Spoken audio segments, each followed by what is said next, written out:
दोस्तों,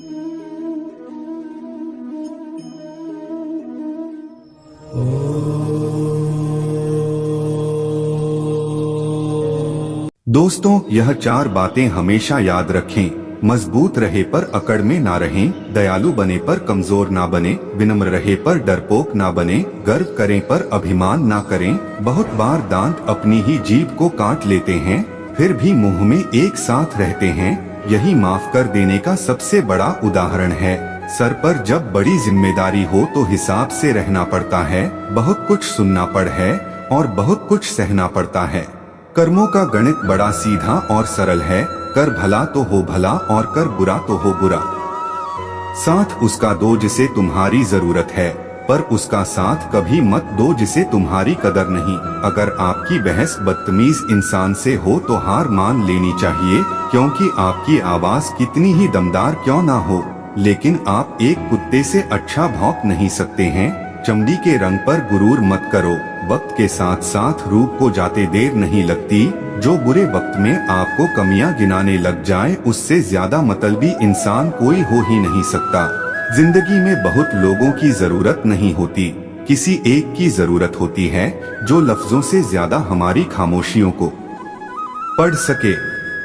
सब कहते हैं सीता और द्रौपदी के कारण हुई रामायण और महाभारत। किसी ने यह नहीं कहा कि नारी का सम्मान न करने का अंत है रामायण और महाभारत। वक्त लगा 2 वक्त को बनाने में, दुनिया मर मिटेगी आपको अपना बनाने में। अगर जिंदगी में आगे बढ़ना चाहते हो तो अकेले चलना और अकेले जीना सीखो, क्योंकि जरूरत पड़ने पर यह दुनिया किसी की नहीं बनती। दुनिया का सबसे फायदेमंद सौदा बुजुर्गों के पास बैठना है। चंद लम्हों के बदले में वो आपको बरसों का तजुर्बा देते हैं। संतोष है तो 4 रोटी 2 कपड़े में भी आनंद है। अगर लालच है तो 4 गाड़ी और 2 बंगले के बाद भी टेंशन है। यदि कोई तुम्हारी खबर ना ले तो बुरा मत मानो, यह दुनिया है, यहाँ खबर लेने वाले कम फैलाने वाले ज्यादा हैं। सभी तूफान आपके जीवन को अस्त व्यस्त करने नहीं आते, कुछ आपका रास्ता साफ करने भी आते हैं। जिंदगी से आप जो भी बेहतर से बेहतर ले सकते हो ले लो, क्योंकि जब जिंदगी लेने पर आती है तो सांस तक भी ले जाती है। जिंदगी भी कितनी अजीब है, मुस्कुराओ तो लोग जलते हैं और तन्हा रहो तो सवाल करते हैं। आदतें और संस्कार हमें बताते हैं कि हम 2 कौड़ी के हैं या 100 कौड़ी के। जो मुसीबत में काम आए वही अपना होता है। केवल खून का रिश्ता होने से कोई अपना नहीं होता। कच्चे मकान देखकर किसी से भी रिश्ता ना तोड़ना, क्योंकि मिट्टी की पकड़ बहुत मजबूत होती है और संगमरमर पर तो अक्सर पैर फिसलते हैं। भगवान श्री कृष्ण इस समत्व के अभ्यास को ही समत्व योग संबोधित करते हैं, जिसमें दृढ़ स्थिति प्राप्त होने पर मनुष्य कर्म बंधन से मुक्त हो जाता है। इसीलिए अच्छे कर्म करने तथा बुरे कर्मों से बचने की सलाह दी जाती है। भगवान के घर में देर है पर अंधेर नहीं, यह कहावत हम बचपन से सुनते आ रहे हैं, क्योंकि हमारे बड़ों ने हमें जो बताया हमने मान लिया। लेकिन क्या है इसका सही अर्थ, यह आपने अपने जीवन के अनुभवों से सीखा होगा। क्या होता है जब भगवान किसी व्यक्ति के कर्मों के हिसाब किताब पर आते हैं? समझिए एक छोटी सी कहानी से। 2 व्यक्ति मरने के बाद भगवान की अदालत में पहुँचे, जहां उनके कर्मों का हिसाब किताब होना था। भगवान ने चित्रगुप्त को कहा, मृत्यु लोक से इन दोनों व्यक्तियों के हिसाब किताब के चौपड़ लेकर आओ। दोनों व्यक्तियों के हिसाब का चौपड़ा लाया गया। देखने पर मालूम पड़ा कि जो व्यक्ति अभी बेईमान है वह पहले बहुत ही ईमानदार हुआ करता था। उसने इतने अच्छे कर्म किए थे, इतनी ईमानदारी रखी थी कि बहुत बड़ा भाग्य उसको प्राप्त होना था। लेकिन उसके भाग्य प्राप्ति से पहले अंतिम परीक्षा आई। उस परीक्षा के आने पर उसने अपना धीरज खो दिया और वहां से उसने अपने जीवन का रास्ता बदल दिया और बेईमानी वाला जीवन अपना लिया। अब जो भाग्य उसे मिलने वाला था वह कम होते होते इतना कम रह गया कि एक बटुआ ही मिला, जिसमें केवल 1000 रुपए थे।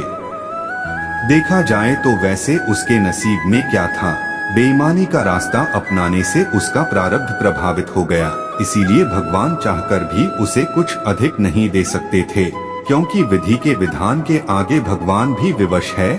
अब बारी आई दूसरे व्यक्ति की, जो बेहद ईमानदार था। जब उसका हिसाब निकाला तो देखा गया कि वह पहले बहुत ही बेईमान था। उसकी बेईमानी के कारण उसे बहुत कड़ी सजा होने वाली थी, लेकिन सजा प्राप्त करने के पहले उसको जीवन में सुधरने का अंतिम मौका मिला। उसने वह मौका ले लिया और ईमानदारी वाली जीवन शैली को अपनाते हुए खुद को सुधार लिया, तो उसकी सारी सजा भी क्षीण होते होते सिर्फ एक कांटा चुभने जितनी रह गई। उसे जो कांटा चुभा वह उसकी ईमानदारी का फल नहीं था, बल्कि उसके पूर्व बेईमानी वाले जीवन की इतनी ही सजा बची रह गई थी। भगवान हर बुरे व्यक्ति को भी सुधरने का मौका देता है और हर अच्छे व्यक्ति की अच्छाई की परीक्षा भी लेता है। संसार में आज कई लोग कहते हैं कि बेईमानी से जीवन जियो तो मौज करोगे, लेकिन यह मौज थोड़े समय का है, क्योंकि जैसे ही पुण्य का फल क्षीण होगा उसके बाद जो भोगना होगा वह बेहद मुश्किल होगा। किस कर्म का फल कब और कैसे भोगना होगा यह परमेश्वर की शक्तियाँ निष्पक्ष रूप से तय करती हैं। जहाँ तक मनुष्य का संबंध है उसके बस में तो केवल कर्म करना ही है, कर्मफल उसके बस में नहीं होते।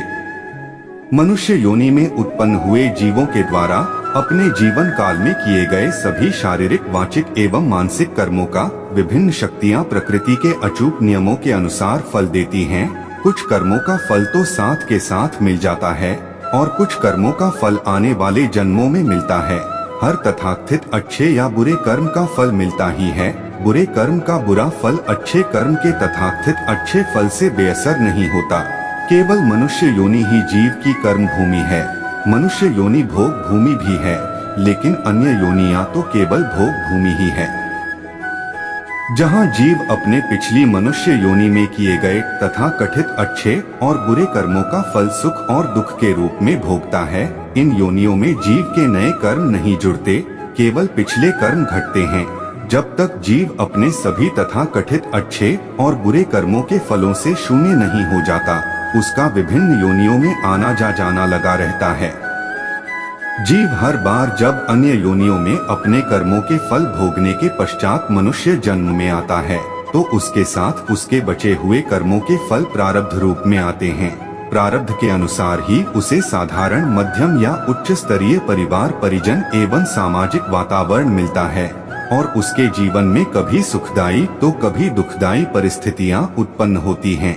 इन परिस्थितियों को यदि वह अपनी बुद्धि से अपने अनुकूल बनाने में कामयाब हो जाता है, तो इसे ही अपने कर्मों के द्वारा प्रारब्ध को बदलना या सुधारना कह सकते हैं। परंतु इस प्रक्रिया में वह अक्सर अज्ञानतावश फिर से नए कर्म फलों को जोड़कर नए प्रारब्ध को भोगने का पात्र बन जाता है और इस प्रकार वह योनियों के चक्र से बाहर नहीं निकल पाता।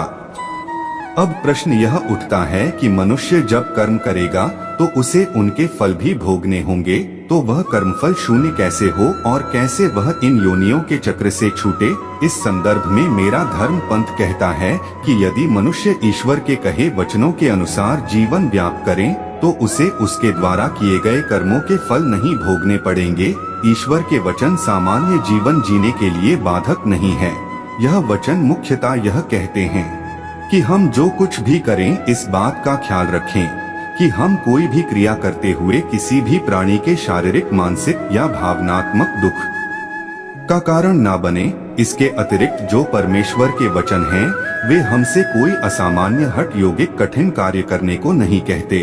वे केवल हमसे अपनी प्राकृतिक आवश्यकताओं की पूर्ति करते हुए और अपने स्वधर्म को निभाते हुए विकृति रहित स्वस्थ जीवन जीने के लिए कहते हैं।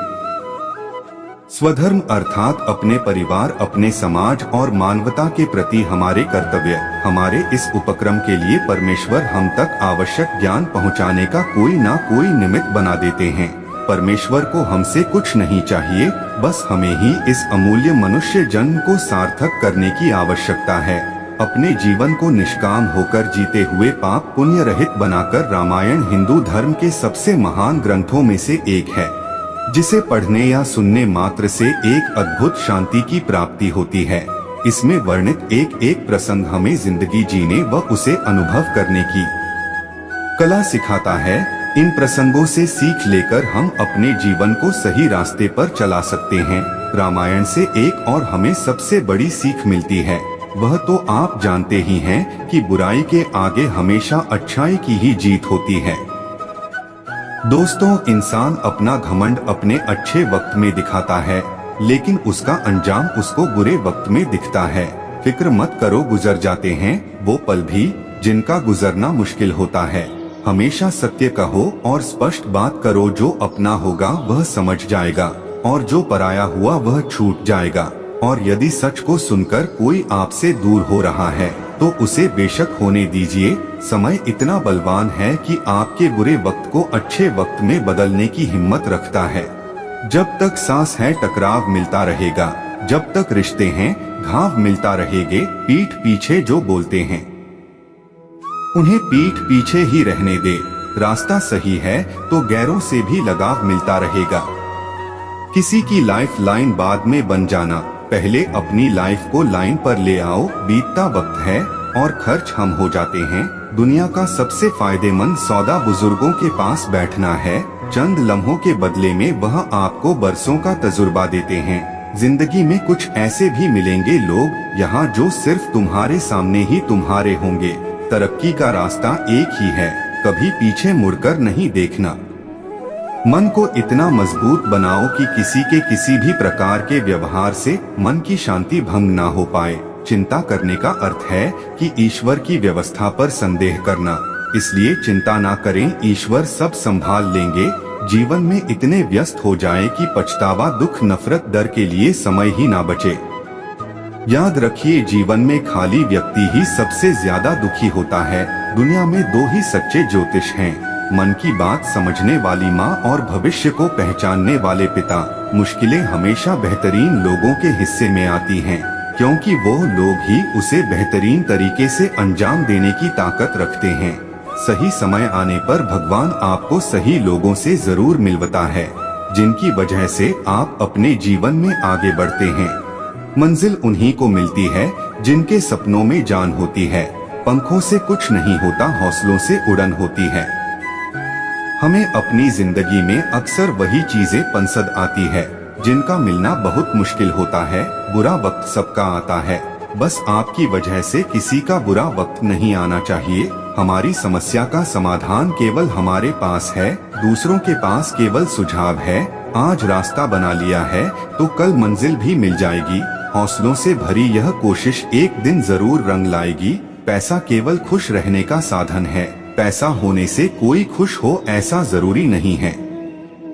हर समस्या के 3 समाधान होते हैं, स्वीकार करो, बदल दो या फिर छोड़ दो। अगर कोई इंसान खामोश है तो इसका अर्थ यह नहीं है कि वह कमजोर है, यह उसका बड़पन है। क्योंकि जिसको सहना आता है उसको कहना भी आता है। अहंकार और संस्कार में फर्क है।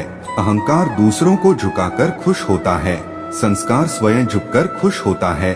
आपको जो कुछ मिला है उस पर घमंड ना करो और ना ही दूसरों से ईर्ष्या करो।